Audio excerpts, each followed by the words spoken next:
The road trip to the Heritage Hotel was supposed to be a serene escape from our hectic lives. Tom and I drove through winding roads flanked by dense, lush greenery. As we climbed higher into the hills, the mist gently enveloped the landscape, transforming it into a fairy tale setting. The cooler, fresher air was a welcome respite from the city's stifling heat. Birds chirped melodiously, and the occasional glimpse of a quaint farmhouse nestled among the tea plantations was soothing. Yet, despite the beauty surrounding us, a sense of unease crept in. Tom, usually so cheerful, was unusually quiet and contemplative. Upon arriving at the Heritage Hotel, its majestic yet forlorn appearance struck us. The colonial-era building, with its white walls streaked with age and overgrown gardens, seemed to sigh with the weight of history. The air was thick with the smell of damp earth and old wood. The only sound was the creaking of the old signboard and the distant cawing of a crow.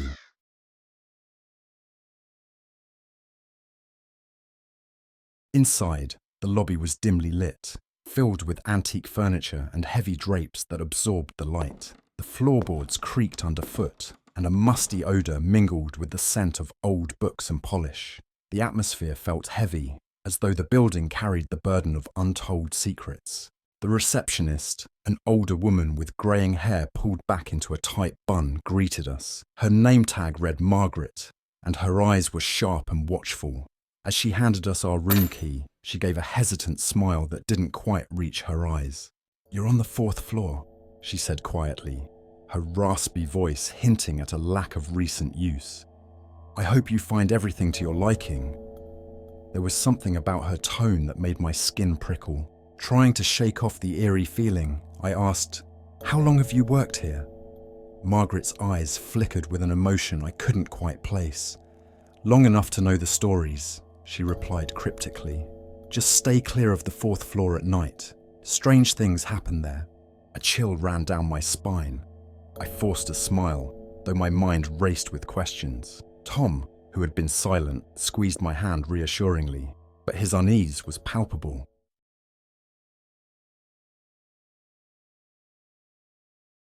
As we made our way to the antique elevator, I couldn't shake the feeling of being watched.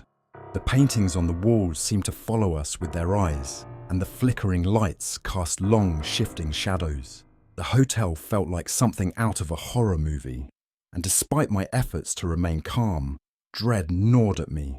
This was supposed to be a relaxing getaway, but it felt as though we had stepped into a place where we didn't belong. The elevator was a relic from the past, with iron bars and a creaky wooden floor. It smelled of old metal and oil, and the dim light from a single bulb cast eerie shadows on the walls. Tom pressed the button for the 4th floor, but the elevator jolted violently, causing us to stumble. The lights flickered ominously, creating a strobe-like effect that quickened my heartbeat. As the elevator began its ascent, the old mechanisms groaned and rattled. The noise was unnerving, filling the confined space. I gripped the handrail tightly, trying to steady myself. Tom glanced at me with a worried expression, his usual confidence replaced with a hint of unease. The elevator passed the 1st floor without incident, but as we approached the 2nd, it shuddered and came to an unexpected halt. The lights flickered, and the doors creaked open, revealing a dimly lit hallway. Shadows pooled in the corners, and the silence was so complete it pressed on our ears. Tom and I exchanged nervous glances. "Must be a glitch," he said, trying to sound reassuring.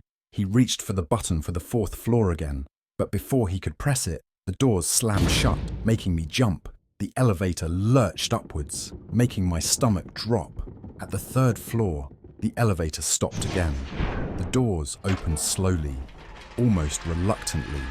The hallway outside was as dimly lit as before, but now a faint whispering sound filled the air, just barely audible. It sent a shiver down my spine, and I instinctively moved closer to Tom. "Did you hear that?" I whispered. Tom nodded, his face pale. "Let's just get to our room," he said, his voice tense. He pressed the button again, but the elevator took its time. The lights flickered more violently, casting the small space in a pattern of light and shadow. Suddenly, the elevator jerked upwards faster, as if in a hurry. The grinding noise of the old mechanisms grew louder, filling the small space with a deafening clamour. I squeezed my eyes shut, trying to block out the sound.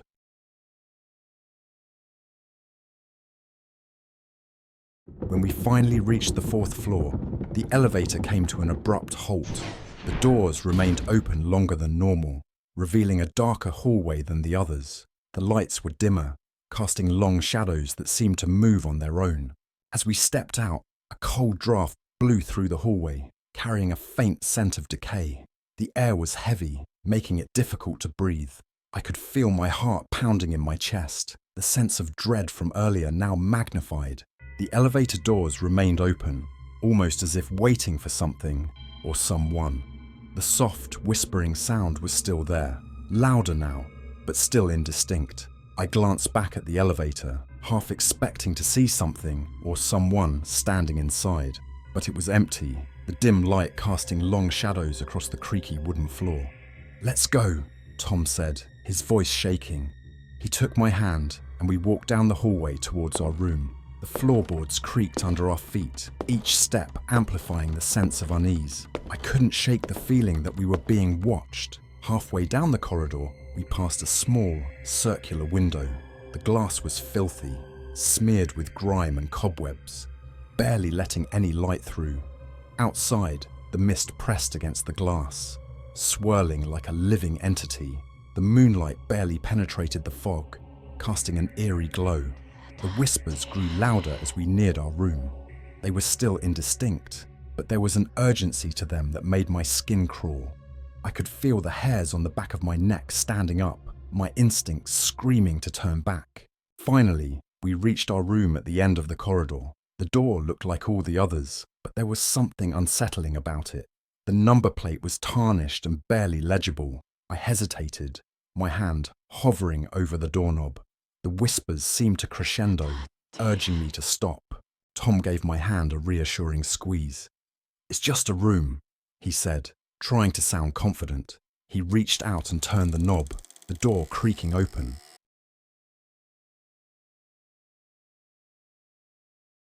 Inside, the room was small and sparsely furnished. An old chandelier hung from the ceiling, its crystals dusty and dull. The bed, with its crisp white sheets, felt oddly out of place. The wallpaper was peeling, revealing dark, mouldy patches. The room exuded an unsettling atmosphere, as if it was a carefully crafted illusion.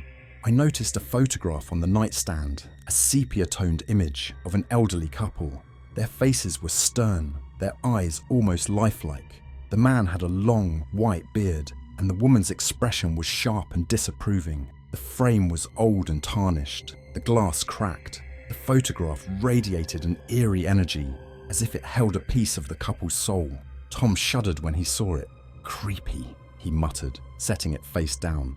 "Why would anyone keep that here?" The oppressive atmosphere grew heavier as we continued to unpack. The only light came from a single dim bulb hanging from the ceiling. The chandelier, once grand, was now covered in dust and cobwebs. I pulled back the heavy drapes at the window to reveal only the thick mist pressing against the glass, with no view to speak of. Despite Tom's attempts at light conversation, the room's atmosphere was too oppressive. Even the smallest sounds seemed amplified. The creak of the floorboards, the rustle of the drapes, our breathing. I discovered more unsettling details as I explored. The wardrobe contained old, moth-eaten clothes, and the dresser drawers had faint stains that looked disturbingly like dried blood. The bathroom was cramped, with a clawfoot tub that had seen better days. The mirror above the sink was foggy and cracked. As the night wore on, the feeling of being watched grew stronger. The silence was broken only by the occasional creak of the building settling. I kept glancing at the photograph, half expecting the couple to step out of the frame. Tom suggested we sleep, but I knew rest was impossible in such a place. We climbed into bed, the old springs creaking under us. I pulled the covers up to my chin, my eyes darting around the room, trying to catch any movement in the shadows.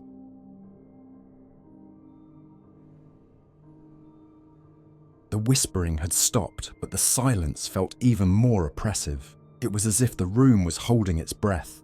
Every now and then, I thought I heard faint footsteps in the hallway, but when I listened closely, there was nothing but the stillness of the night. As we lay in bed, the shadows on the walls seemed to move of their own accord, twisting and contorting in strange patterns. I could barely keep my eyes closed, my mind racing with thoughts of what might be lurking in the dark corners of the room. Tom, despite his efforts to appear calm, was also wide awake, his eyes darting around the room. "Do you think it's safe here?" I whispered, my voice barely audible. Tom sighed, his breath shaky. "I don't know. I just want to get through the night and see what tomorrow brings.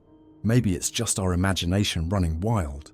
I tried to convince myself that Tom was right, but every creak of the floorboards and gust of wind made my heart race. I turned on my side, facing away from the window, but even then, I felt the oppressive gaze of the night pressing in.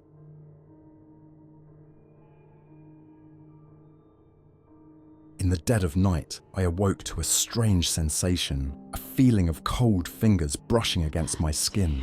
I bolted upright, my heart pounding, and glanced around the room. The moonlight that had previously filtered through the mist was now replaced by an unsettling darkness. "Tom!" I whispered urgently, shaking him awake. He stirred, his face etched with confusion and concern. "Did you feel that? Someone touched me." Tom sat up, looking around the room with wide eyes. "Are you sure it wasn't just a dream?" Before I could answer, the room grew even colder, and I noticed a strange figure standing by the window. It was barely visible, just a shadowy outline that seemed to waver and shift. My breath caught in my throat, and I reached for Tom's hand. "Look over there," I said, pointing towards the figure. Tom's eyes followed my gaze, but the figure had vanished. He got out of bed and walked to the window, pulling back the drapes. The mist had thickened outside, making it impossible to see anything clearly. "There's nothing there," he said, though his voice was uncertain. I was about to argue when I noticed something chilling. The photograph from earlier, the one of the elderly couple, was now lying face up on the nightstand. The couple's stern faces seemed even more menacing, their eyes seeming to follow us wherever we moved. Tom picked up the photograph and stared at it. "This wasn't here before," he said, his voice trembling. "It was face down." A low, rumbling sound echoed through the room, vibrating the floorboards. The temperature dropped further, and a sudden draft blew through the room, causing the chandelier to sway and the light to flicker. "Something's not right," I said, panic rising in my voice. "We need to get out of here."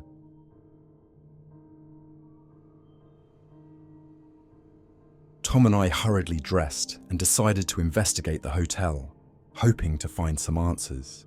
The corridor outside our room was eerily quiet, and the mist outside the windows made the hallway look like an endless maze.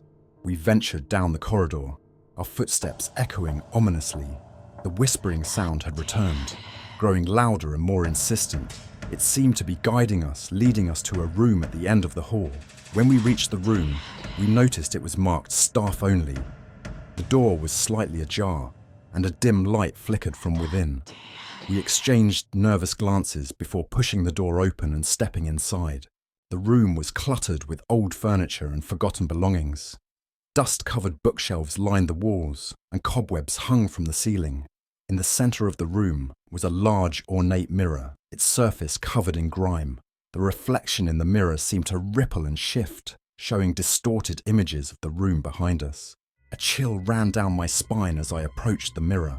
Tom followed, his face pale and filled with unease. The mirror seemed to reflect not just the room, but also a shadowy figure standing behind us. I spun around, but there was no one there. "What is this?" I whispered, my voice trembling. "Why does the mirror show something that isn't here?" Tom examined the room more closely and found an old ledger hidden among the debris. He flipped through the pages, revealing detailed accounts of the hotel's history. The ledger spoke of a tragic event, the disappearance of several guests in the 1920s. The last entry described the guests being taken by forces beyond comprehension, and the dates matched our current stay. As we read, the temperature in the room dropped even further. The whispering grew louder, almost deafening. The mirror's surface began to shimmer, and the shadowy figure became more defined, moving as if trying to reach out to us. "We need to leave now," Tom said, his voice urgent. "This place is haunted and we're not alone."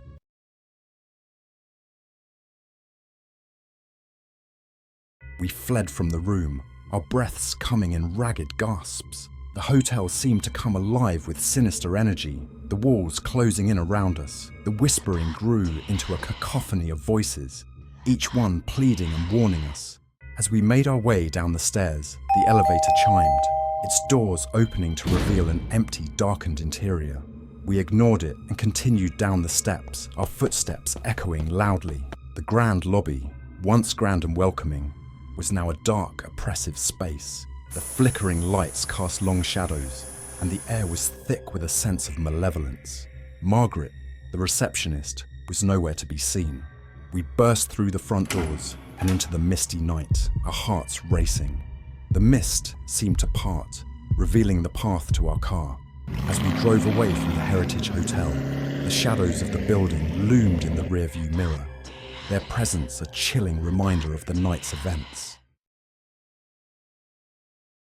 The Heritage Hotel remained a mystery, its dark history hidden from view. We never spoke of the events that transpired that night, but the memory of the haunted corridors, the whispering voices, and the shadowy figures stayed with us. We vowed never to return to that place, leaving the secrets of the Heritage Hotel buried in the mist and shadows of the past.